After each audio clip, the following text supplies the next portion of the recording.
I remember the year the village almost lost Christmas and how a single candle kept it alive. The snow had been falling since morning, thick and steady, as if the sky had decided to wrap the world in silence. From high above, where my sleigh slid along invisible roads of wind, I watched the little town in the valley slowly disappear beneath a soft white blanket. Roofs vanished under drifts. Chimneys puffed faint threads of smoke, and the narrow streets turned into pale ribbons winding between sleeping houses. But even from the sky, I could see that something was different that year.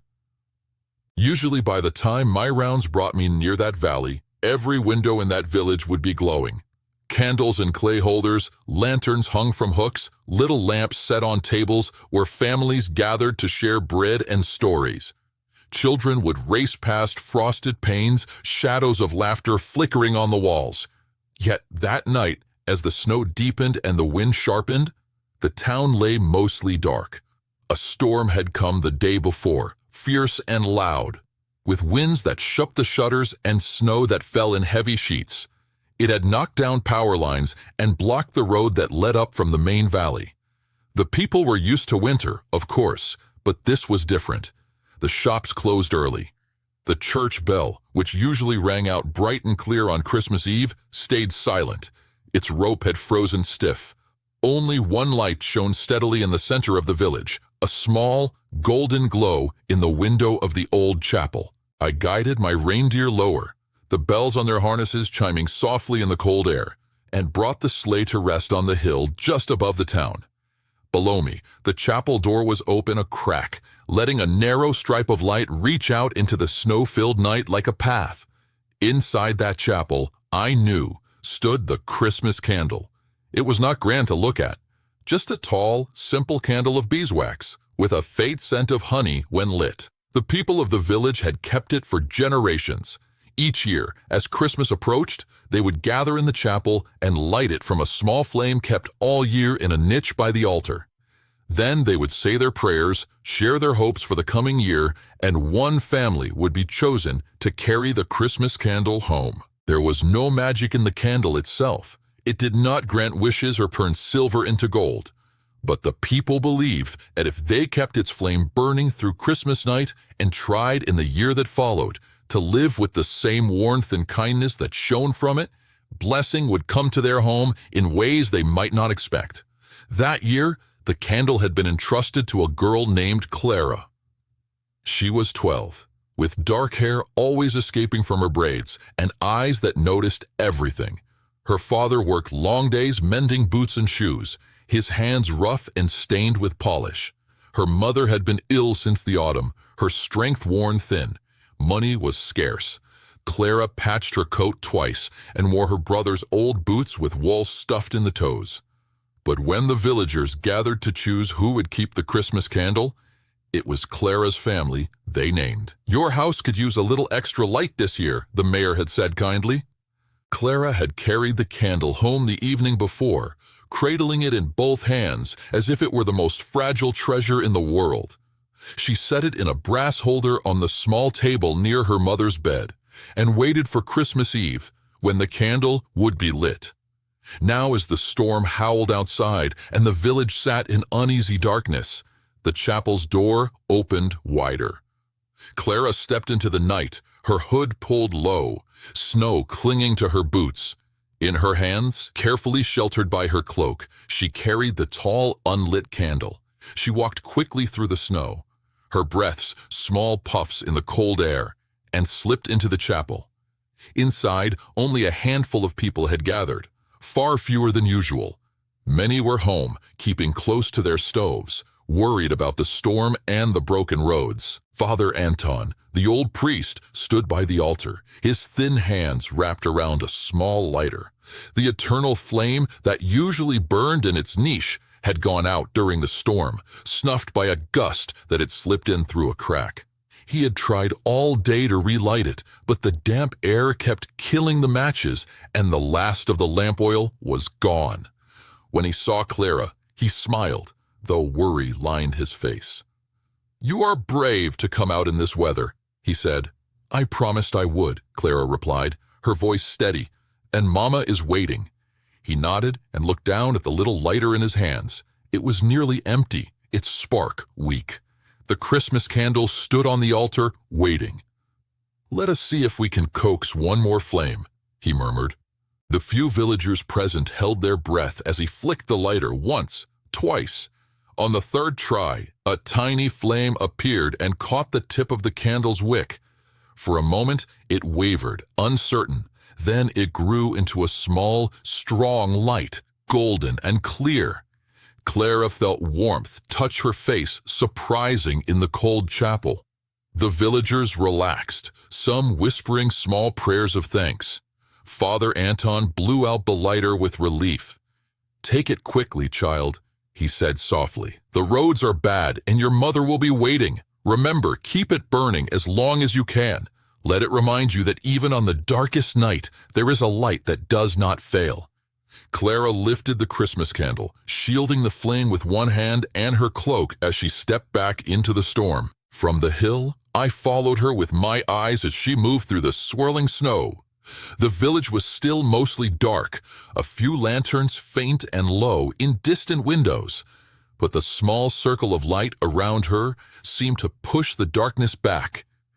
She did not get far before the first interruption. At the corner by the square, near the old stone well, she saw a figure huddled against the wall, half covered in snow.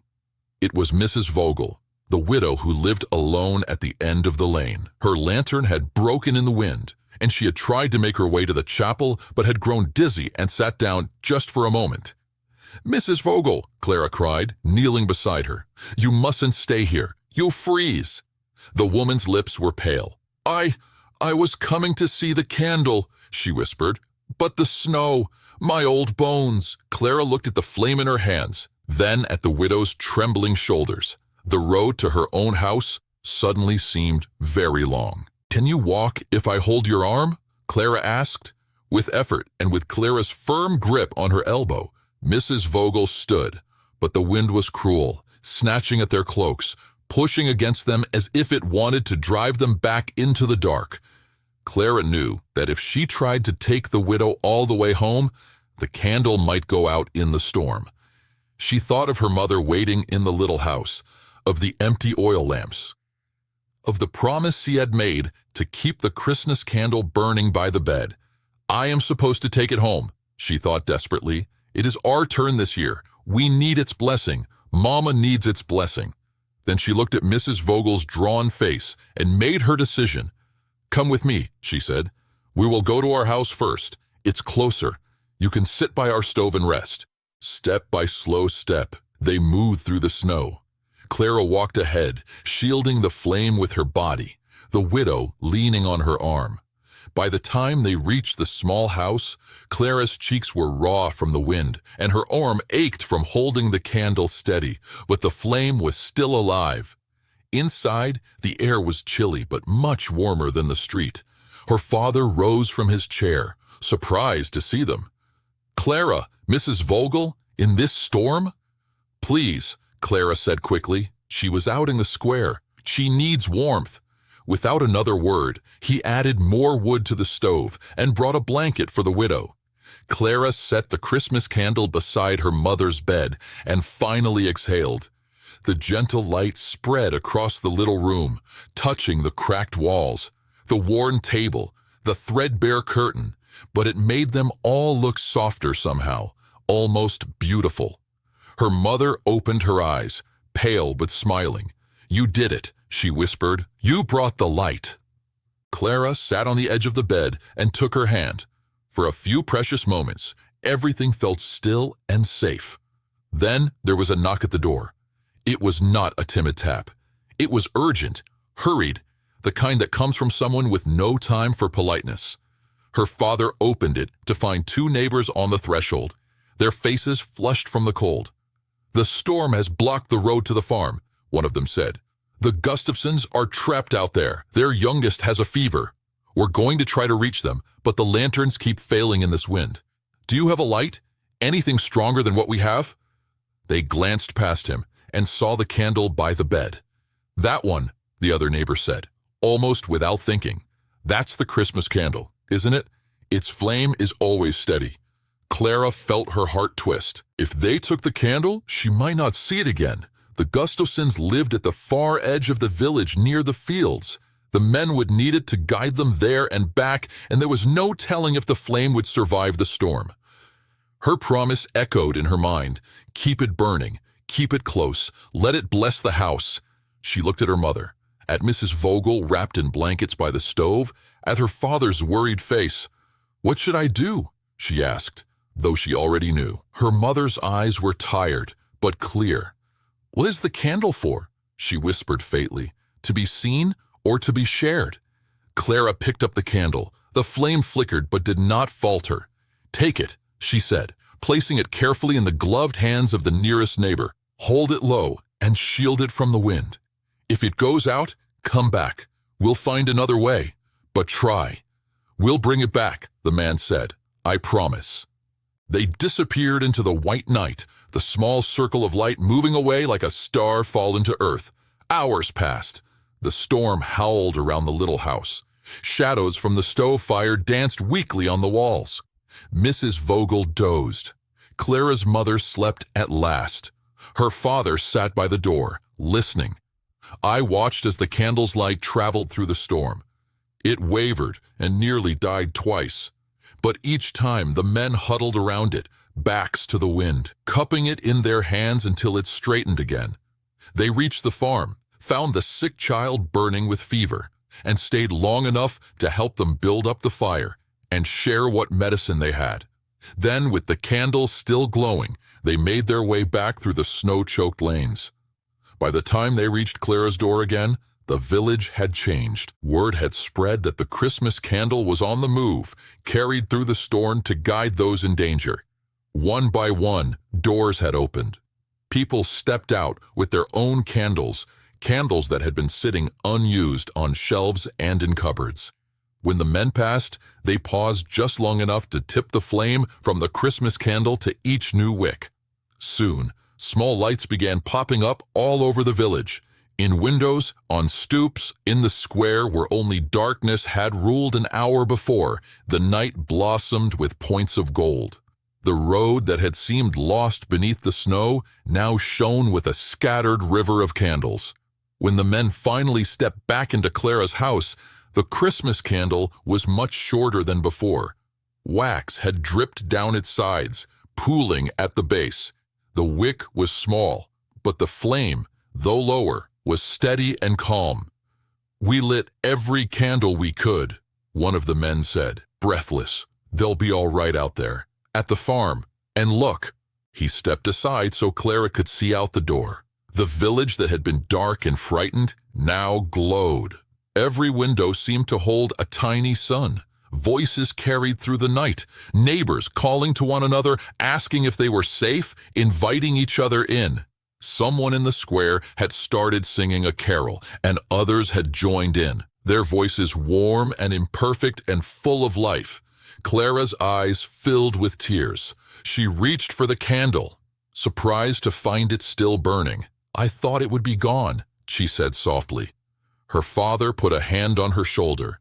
"It gave away its light," he said. "But the more it shared, the more the village shone. That's how these things work, I think." Later, as midnight neared, Father Anton walked from house to house, his old coat dusted with snow, looking at the glowing windows with a wonder he had not felt in years. When he reached Clara's home, he stepped inside quietly and saw the Christmas candle, much smaller now, its wick a glowing ember of orange and gold. He bowed his head. "I worried when the eternal flame went out," he admitted. "I thought we had lost something we couldn't replace." But perhaps the true light was never meant to stay in one place. Perhaps it was meant to travel from hand to hand, heart to heart. Clara sat by her mother's bed, watching the candle's last inch of wax. "Will it still bless our house?" she asked, the child's question honest and clear. Father Anton looked around, the widow warmed and resting, the father's face softer than it had been in months, the mother sleeping peacefully, the sound of the village singing flowing in through the cracks around the door. "I think it already has," he said. The Christmas candle burned all the way down to its base, just as the church bell, finally thawed, managed a single, rusty chime. The flame flared softly and then went out, leaving a faint ribbon of smoke curling upward. But outside, the village remained bright. From my sleigh on the hill, I watched the scene and smiled to myself, because that is what I have seen, year after year, wherever I go. It is not the size of the candle that matters, or how long it burns in one room. It is how many other lights it inspires. A kindness shared, a burden lifted, a door opened to someone who might have been left in the dark. These are the sparks that keep Christmas alive, long after one candle has melted away. So if you ever feel that what you have to give is too small, a little time, a few coins, a simple smile, remember Clara and her candle. Remember how the light that left her house did not leave her poorer. It returned to her in the warmth of a village that remembered how to care. On a cold night, in a quiet room, even one small flame can push back a great deal of darkness. And every time you choose to share whatever light you have, the world grows brighter, more than you may ever know. Merry Christmas, my friend. May your heart be like that candle, steady, generous, and willing to shine for others, even in the deepest winter night.